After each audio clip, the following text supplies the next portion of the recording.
एक हरे भरे जंगल में एक छोटी सी गिलहरी रहती थी। नाम था मिंटू। उसकी पूंछ फूल जैसी थी, आंखें चमकदार, हरकतें तेज। वह सुबह से शाम तक पेड़ों पर उछलती कूदती, बादाम, अखरोट, काजू और सूखे फल फूल इकट्ठे करती। उसकी झोपड़ी बड़े बरगद के पेड़ के नीचे थी, जहाँ वह सारा सामान इकट्ठा करके रखती। मिंटू हमेशा कहती, आज सब ठीक है, लेकिन कल क्या होगा, थोड़ा बचा कर रखना चाहिए। वह जानती थी कि जंगल में मौसम बदलता रहता है, बारिश, सूखा, ठंड कभी भी पड़ सकती है। मेहनत से तैयार रहना समझदारी है। उसी जंगल में एक लोमड़ी रहता था, शेरू। वह चालाक था, लेकिन उससे कहीं ज्यादा घमंडी। वह सोचता, मुझसे होशियार कोई नहीं, मेहनत किस लिए करना, जो चाहिए मिल ही जाएगा। एक दिन झरने के पास दोनों मिले। मिंटू बादामों की टोकरी लिए जा रही थी। शेरू ने हंसकर कहा, अरे मिंटू, इतना बोझ क्यों लेके जा रही हो? जंगल में फल भरे हैं, आराम से खाओ, फिर नया मिल जाएगा। मिंटू मुस्कुराई, शेरू भाई, आज है, कल नहीं होगा तो? मैं सावधान रहती हूँ। शेरू जोर से हंसा, तुम डरपोक हो, मैं आज का मजा आज में लेता हूँ, कल की चिंता कल कर लूँगा। मेहनत करने वाले पागल होते हैं, कहकर वह चला गया। मिंटू चुप रही। उसे पता था, गलती का एहसास खुद होता है।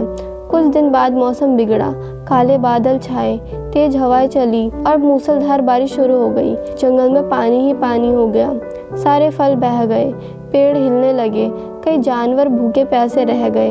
मिंटू अपनी झोपड़ी में सुरक्षित थी। उसके पास बादाम, अखरोट, किशमिश और सूखे जामुन भरे पड़े थे। वह थोड़ा थोड़ा खाती, बाकी सुखाकर रखती और बारिश की आवाज़ में गुनगुनाती। शेरू की हालत ज़्यादा खराब थी। पहले दिन उसने सोचा कुछ ना कुछ मिल जाएगा, लेकिन सब बह गया।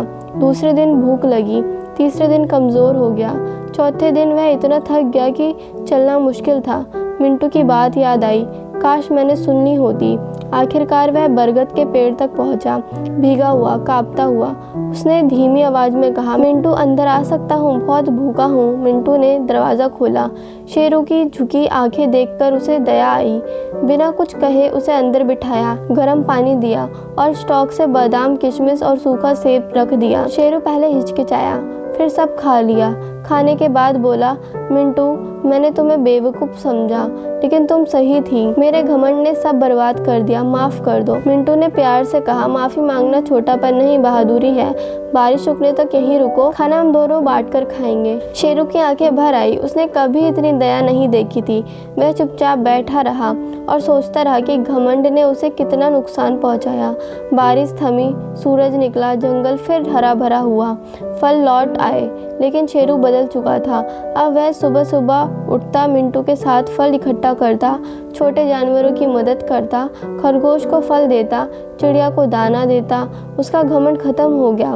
वह विनम्र और मेहनती बन गया। एक दिन उसने मिंटू से पूछा, तुमने मेरे साथ इतना अच्छा व्यवहार क्यों किया? मैंने तो तुम्हारा मजाक उड़ाया था। मिंटू हंसी। दोस्ती तब बनती है जब हम कमजोरियों को समझे, ना कि हंसे। तुम्हें बस एक मौका चाहिए था। शेरू मुस्कुराया, हाँ, अब मैं समझ गया। मेहनत कभी बेकार नहीं जाती और दया से बड़ा कोई तोहफा नहीं होता।